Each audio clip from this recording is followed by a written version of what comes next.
A Chinese envoy on Friday called on countries concerned to stop imposing unilateral sanctions outside the framework of the Security Council.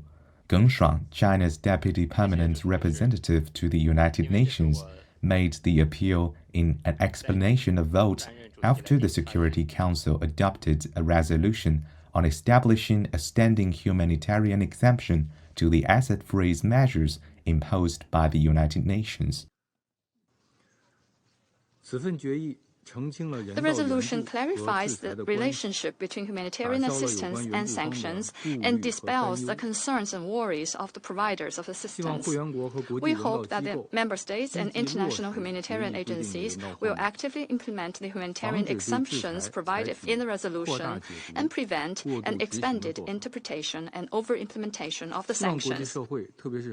We also hope that the international community, especially developed countries, scale up humanitarian assistance and provide more substantive support for humanitarian operations. At the same time, the international community should pay great attention to the negative impact of unilateral sanctions on humanitarian operations. Undeniably, the greatest legal and political risks faced by humanitarian agencies do not come from Security Council sanctions, but from the increasing unilateral sanctions and long-arm jurisdiction of some countries. In reality, they often create great chaos and disasters and exacerbating humanitarian crisis. We hope that the countries concerned will uphold the spirit of humanity embodied in the just adopted Security Council Resolution 2664 and stop imposing unilateral sanctions outside the framework of the Council as soon as possible. To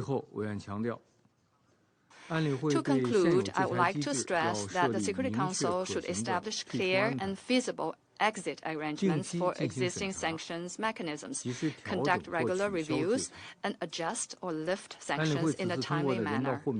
The humanitarian exemption resolution just adopted by the Council must not lead to the perpetuation and permanence of some sanctions mechanisms that are long overdue for adjustment.